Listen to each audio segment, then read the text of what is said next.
LinkedIn News. From the news team at LinkedIn, I'm Jessie Hempel, and this is Hello Monday. Today, I'm talking with the British visual artist Shantell Martin. I first became obsessed with her bold black and white line drawings in the spring of 2020 during lockdown. I was staying with my in-laws then, weeks into the quietest days of the quarantine. Everything inside me and around me felt dormant. That's when I caught Shantell's TED Talk. What if I told you that you could find a way from your heart to your hand to reconnect again? Shantell made a case for how drawing can set you free. And me, I don't draw. But this talk, it lit me up. It made me want to make things. To be an artist is to live in a constant process of reinvention. It's risky. Just when you've mastered one format or captured an idea, you move to another. You have to trust yourself, to exercise your creativity like it's a muscle, without worry that it will fail you. This spring, for example, Shantell will choreograph a ballet. My hope is that listening to Shantell describe her evolution as an artist will inspire you to think more broadly about your own career journey. Where are you holding on to boxes that just don't serve you? Where can you express yourself more fully? Here's Shantell. I often tell this story of, telling my teacher, I think I'd like to go to art school. And, my teacher's telling me, well, don't do that. You can't do that. But, I think back about that. When you're a child in an environment when no one is telling you what you can do, you're often surrounded by adults or people or a society that's telling you what you can't do. And, sometimes that is the permission that you need, is the can'ts. And, I think for many years I was angry at this teacher who told me don't apply for art school because you won't get in. He was being realistic. I was angry at this guy for a long time, but then I really started to reflect back and was like, wow, he was being really realistic, because no one like me in his experience of being a teacher at that school in that area with children like myself have ever gone to art school. So shouldn't he be doing the most responsible thing as a teacher and guiding students into areas that are realistic for them, for their future? I think it's such a privilege that, we take for granted, in a sense where we tell children, what do you want to be? And we ask them to dream big. But that isn't for everyone. You have many, many children out there who don't have anyone in their lives or haven't seen anyone in their lives go beyond and do things outside of that social, structural, economical system. Now looking back, I was like, oh, he was just being realistic and supportive in his own way, Well, it strikes me as you say that, I think about this message that is, I think, American in its orientation, although you can tell me if I'm wrong about that. And I think certainly class-based. That you should develop a career doing something that you love. And you can do that. So think about what you love and go and do that. I find it to be, it's just my opinion, that I think that that's actually totally flawed reasoning on so many levels. For one, it doesn't really reflect the economic reality for so many people. But beyond that, this idea that your economic prospects should be tied to your passions is one that doesn't work out for most people, especially because our passions change, right? We come into our adulthood thinking we want to do something. And for some people, they, become a doctor and that lights them up their entire career. But for many, many more people, what they think that they want to do changes over the course of their adulthood. And if they're lucky, they've landed in a career that's flexible and allows them to change. But many people don't. Just reflecting on hearing you say, okay, well, this person was actually being realistic. Yeah, it's true.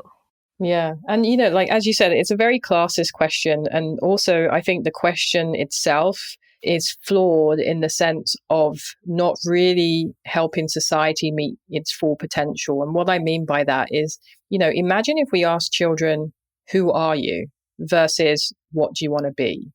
As a society, as people, as grown-ups, we don't have the vocabulary or the verbiage or the emotions to describe who we are as people, because from such a young age, we're taught that it's important to be this and to be that and to do this and to own this and to own that.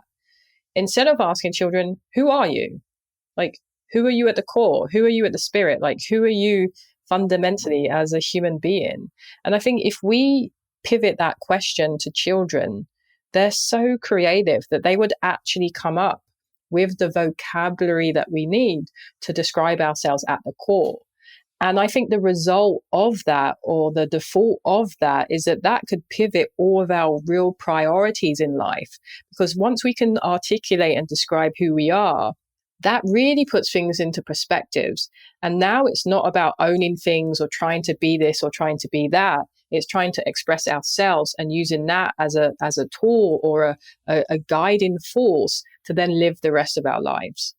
Yes, just yes on every level, Shantell. We can be done with our conversation right now because I'd like that to be the takeaway. But let's talk about how you got there. How did you get to the point where now you reflect back and you say, this is what we should be going after? I think it's perspective. We all live very different lives. We've all had different experiences. I've had an interest in perspective because, I grew up in Southeast London. I was born in 1980. I am a biracial Black child that has a white mother and two white stepdads. I don't know my real dad. And then I grew up in a part of Southeast London, which at that time was extremely racist, very white and working class, very homophobic, quite poor. And I think as a child, I've always been an observer of people's reactions. And I've always liked to ask why. I'm the eldest of 6 kids. I'm the quietest child in our household growing up. And I just watched everything. And I watched people's interactions, and I watched how people said things or how they moved around or how they carried themselves and how they speak to others. And, I think I got to where I am today, because I've always been an outsider, and that outsiderness has allowed me to be an observer of space and people and interactions. And I've always just had this natural curiosity to observe and watch and to question and then to think about that. And I think, just that's something people have been doing for a long time, observing things and then questioning it and thinking about it and kind of responding to it in some form of way. And I think that kind of has been the basis of myself as an artist and how I've got to be where I am. And I think it's worth mentioning that little bit of a background because it does give me a little bit of an interesting perspective. Growing up in the household that I did, and then walking outside of that house and being treated in a very different way, then going to art school and being treated in a very different way, then going to Japan and being treated a different way, then coming to America. And so you're basically the same person, but the way that you interact and get treated, it changes based on people's own baggage and their own experience and everything else that they're carrying as well. At what point did you begin to step into your sense of self as an artist, and what did that feel like? I don't even know if I'm there yet. I think it's a conversation with yourself that's always evolving. I went to art school. Did I ever feel like an artist at art school? No, I felt like, I was just following and putting one foot in front of the other that led me there. I never felt like an artist then. Even now, when I think about what an artist is, I still kind of, yes, I make art and I question things and I put work out there in the world and I make a living for it and I do shows. But I think it's always like a continuous evolution of self. So I don't know, to answer your question, it's like, it's always evolving. It's always changing. Yes, I'm an artist. Do I often feel like an artist? No, because I think there's still so much work to be done. Well, that's interesting. I want to peel that back a little bit because what does it mean to feel like an artist? Like what, and how is that tied to economic reward, Shantell? Because you're a working artist. There are many people who identify as artists in the world. There are many people who create art but shirk from the word artist in the world. There are very few people who pay their mortgage based on their work in the world. Like, what has that experience been like for you? I didn't really call myself an artist until there was a few years of me actually being able to financially take care of myself by making art and putting that out there in the world. And for me, initially it was tied to this financial milestone of not having to do anything else. Therefore, I am an artist because this is my employment and my job and my income. But I think, artist is also like, for me, it's like on a spiritual level, it's like being completely true to yourself. A lot of words come with a lot of baggage. And I think, especially now, everyone says, yeah, I'm an artist. And then you're like, well, show me what you've done. And then they're like, well, I haven't done anything yet, but I will, or I'm working on it, or I'm thinking about it.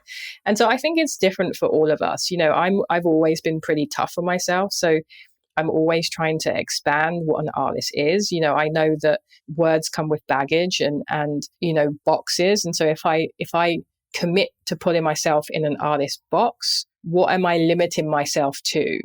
And so I'm always trying to expand that box. And so, for example, earlier this year, I thought, well, if I look back as my career as an artist, if I'm going to call myself that whole time I've been writing, I've been thinking, I've been questioning, what about if I use the word philosopher? In a way, I've been an intuitive philosopher and questioning and thinking and asking these questions of people and observing things.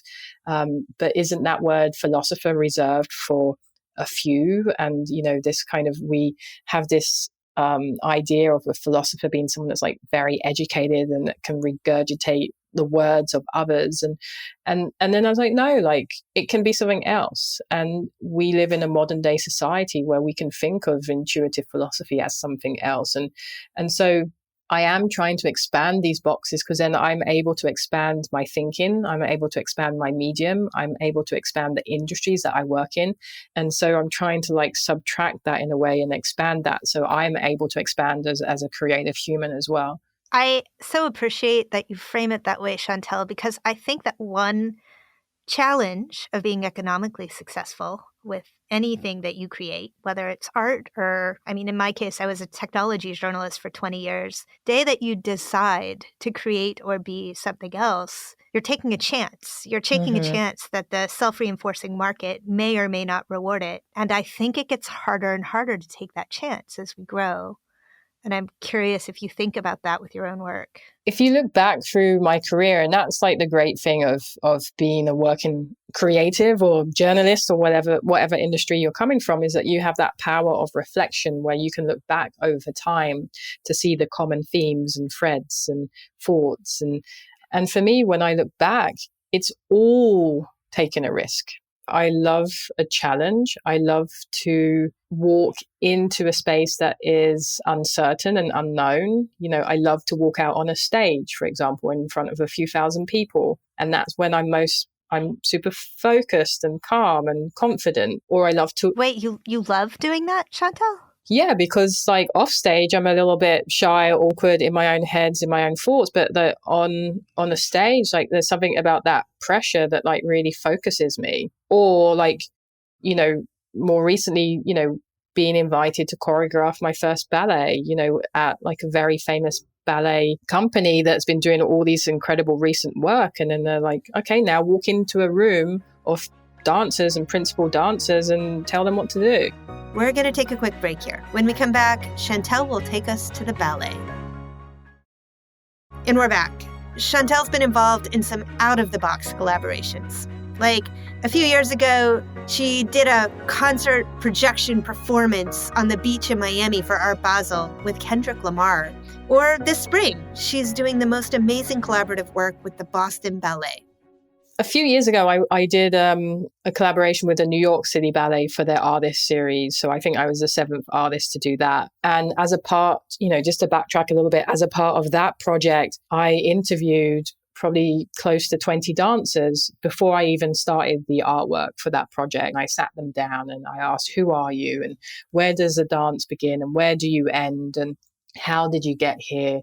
And, that sense of curiosity of wanting to know more about them. And then the next day and some of that first day, I did drawing workshops with them. So with pen and paper, I got them to draw and I got them to feel what it is like to make a line with a pen and paper with your hand, or even without a pen and drawing with your finger, just to kind of bring that connection in that we are doing the same thing. I'm creating lines and you're creating lines. And those lines are either seen or left behind with a mark, or they're created and moved with a body and left behind in a different way.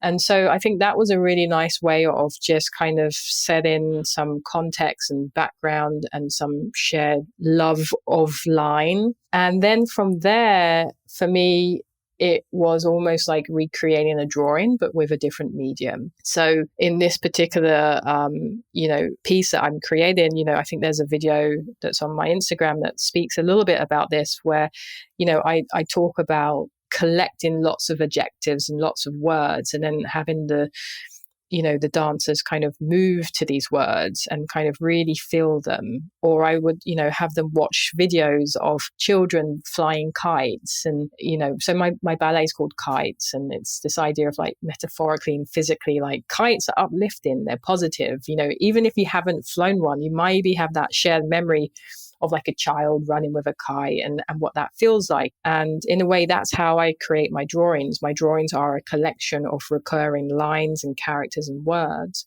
And for the ballet, I collected recurring lines and patterns, but they were just with the dancers' bodies in space. And then it was a matter of pulling those all together and then trying to tell this story that I'm telling of a kite that kind of wakes up at the beginning of the day and goes on this journey and finds a community and then finds self. Listening to you talk about that, Shantell, it makes me want to ask you how you think about purpose in your own life, whether you think about purpose. Yeah, I think about these things all the time. I have a big tattoo on my arm that says why. And I have another one that says think, and I have another one that says we, or I have a tattoo that says you and me, or a tattoo that says here and now. And I think, over the years, I've been collecting these words because I'm searching for purpose and trying to search for the reasons of being and creating. And, I think the choice of being an artist is a very interesting one when it comes to purpose, because essentially we make things. We don't really know why we're making them. Most of the time we make them because we feel like we have to. And then at some point we die, and so there's that sense of like you're leaving these things that you've made and created behind, and then you move on. And often I get caught up in these cycles of asking myself, what's the point? And, I think often when I get to that place of when I'm asking myself, what's the point? I come back to a few things. And those few things that I come back to are the point or the purpose is to make and to share. The point and the purpose is to create connections and experiences. The point and the purpose is to inspire myself and others for freedom of creation. And the point and purpose is to move from one place to another and to create along that way and just enjoy the process of how I get there. That's beautiful. It makes me think, not surprisingly, and I feel a little self-indulgent saying this, but it makes me think about my own writing and how, for me, and, I've done long-form magazine work my entire career. And with a long-form magazine article, you work on it for a couple months, maybe 3 months if you're lucky, and then you finish it. And then it goes away. And then maybe 2 months later, everybody else in the world interacts with it. And by the time you get to that place, the place where the rest of the world is interacting with it, maybe in your case, it's the place where everybody is sitting in the audience watching in Boston at the Opera House next month. For me, at least, I'm aware that that's not my favorite part. It's almost like it should be my favorite part because it's the part that everybody notices. But the work, the reason, the why is the toiling away, the process, the creation, the being in community with people around the ideas. Like that's everything. And by the time it gets to the output, I'm on to the next thing that I'm thinking about. Mm-hmm. And I'm just curious how you think about that. I think about that quite similarly. And I think that's why, for me, the process is the work and the output. A lot of the work that I create is by default a performance, even though I'm not a performance artist, but I have learned to really enjoy and want to share the process of creation. So if I'm creating a drawing, there's most likely I'll create an audience to see that and share in the process. Or, if you're doing a talk, that talk, a lot of the time I'm not planning the talk because I wouldn't remember what I planned if I did it. So it's improvised, it's spontaneous. And so I've managed to create an infrastructure for myself as an artist that the process is the most important part of the work. And I think that's like where the magic happens. That's where you're most honest.